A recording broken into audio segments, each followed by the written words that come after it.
Hello, welcome to Pike Creek Farm. So this is my week in review, my pantry challenge for the week, and I'm still doing it.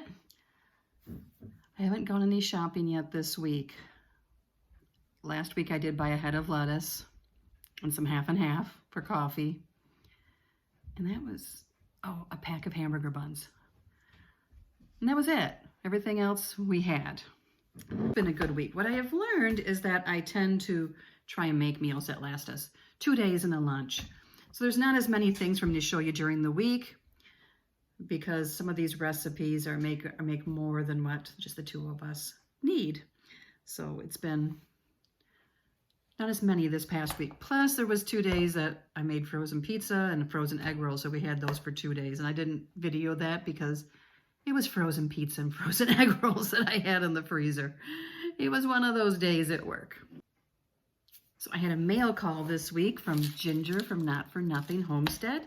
She did a live and with some awesome giveaways for her 500 subscriber celebration. And I got this Whole 30 slow cooker recipes. And I love slow cooker recipes. And you know, I'm always trying to eat some healthier. I don't always do it. And pantry challenge has not been the healthiest as I've had more carbs and stuff, but I'm using that stuff up. And if I don't replace it all, that's a good thing. Some carbs are good, but this should be interesting. And it's also cuts back on your sugar. So I'm not sure if I'll do the whole 30 days or not. I gotta talk to Jim about that one, but there's some great recipes in there, whether you're doing whole 30 or not. If it sounds good, I don't care what program it is. If it's keto, whole 30, low carb, Weight Watchers, if it sounds good, I'll try it. Speaking of trying, today I went downstairs and last summer when I was getting the baskets of vegetables, I got okra and I'm a Michigan girl. I didn't know what pickled okra is good. That's my message. I messaged to the farmer who grows it and said, "You're going to have more next year?" His wife's from down south. He goes, "Oh yeah." And I'd given him a jar because I only had 2 jars. And he liked them. So pickled okra.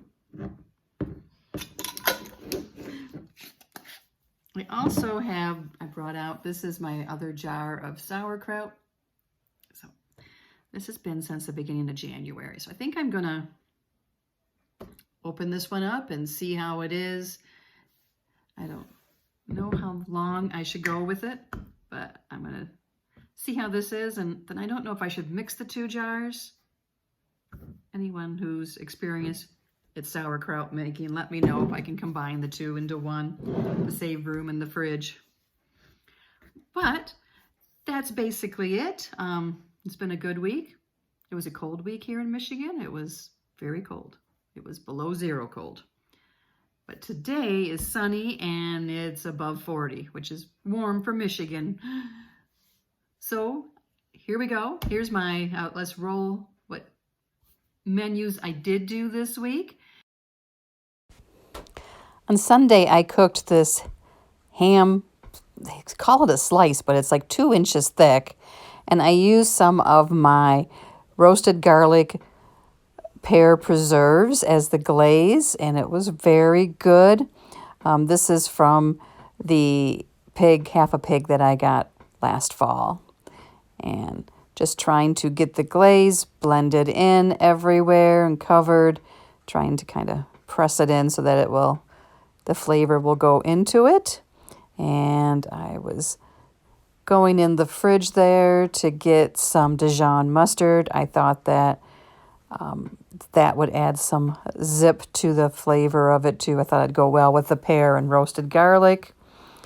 So I added some of that to the top and dabbing some on before I spread it. So now I'll use that spoon and spread it and mix it in with that preserves. I like to add some mustard when I'm putting a glaze on ham. I always think it gives it a little bit of extra zip that you don't get otherwise. So I was just taking my time and spreading it evenly and making sure the flavors will go throughout.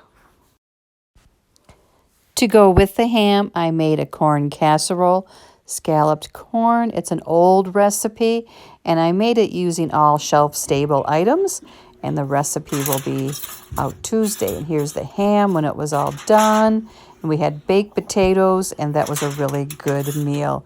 And that ham, the glaze was just so good, and the juices that came off of it, we really enjoyed that.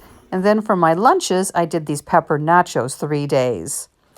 I took some of the leftover ham and I made ham balls.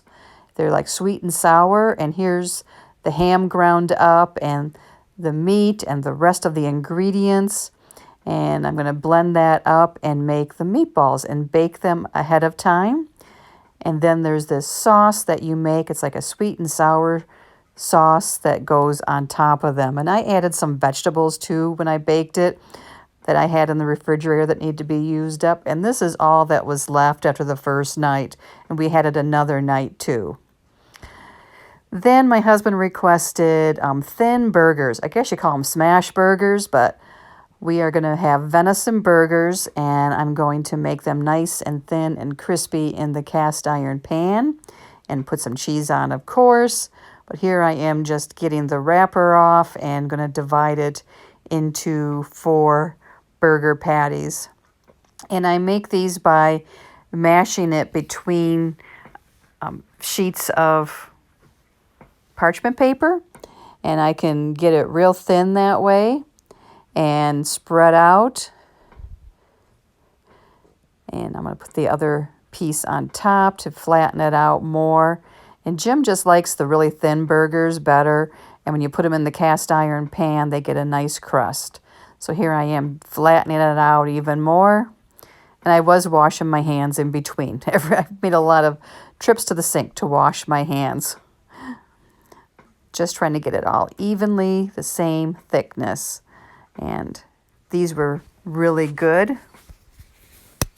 The burgers turn out really nice in the cast iron skillet. And they did not stick at all, which was really nice.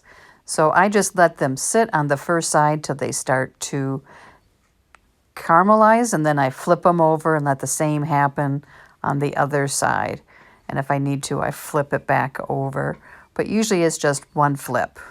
And I just let it cook and cook and cook, and I actually set off the smoke alarm from the smoke coming off of it, which was always exciting with the dogs, and my husband has to reach it to turn it off because it's very high. Every time I make these burgers, it seems to happen. Oh, well, what can I say? I added some cheese to them. I had cheddar cheese, and one of them had Munster on them. And what I do with these, since I only make one at a time, is I put them on a small cookie sheet in the oven on warm as I'm making each of them. And we made 4, and we each had one the first night, and we had them the second night then for dinner too. For some reason, one filled each of us. So that was a nice bonus. I didn't have to cook the next night. And I took the buns and I put some butter on them and toasted them in a pan. They just didn't have much oomph, so that helped them. Then I put some of my home pickles on them and barbecue sauce. This was the Munster cheese one. And that's all we did. Nice and simple. There it is. You can see the view, and they were really good. I don't know, something about toasting the bun and with those thin, crispy burgers. Then for lunch, for 2 days, I had turkey sausage and red cabbage and sauerkraut and red peppers and onions. And then on Friday, I made 2 loaves of banana pineapple bread using my mock pineapple made from zucchini, and that was really good. And 1 loaf went into the freezer so we can have it this coming week. And it was nice and toasty on the edges. So that was the week, and it was a good week. We had good food. We fed ourselves. That's the main thing, right? Doesn't always have to be fancy or anything. So I am cooking dinner right now for tonight, for Sunday. And one thing I did make that I didn't talk about, I had made it yesterday and I forgot to video, was for my lunch yesterday. We had it today after church. I took a can of venison, a jar of venison, drained it, and I made a meat salad out of that. I've seen some other channels that do that, and with like their leftover roast beef. And I thought, I can do that. And we really liked it. It was very good and a nice change from chicken. Another thing, the meatballs that I made are from Leanne from Mennonite Farmhouse, and I'll put the link to the video that she did for them. My husband loved them. We had them 2 nights for dinner, and then he had them for lunch. So it was good. It was a very good recipe and a different way to use up ham. So if you want to see more of these kind of videos, push the like button and subscribe to my channel. I would love to have you here. So I'll see you next time at Pike Creek Farm.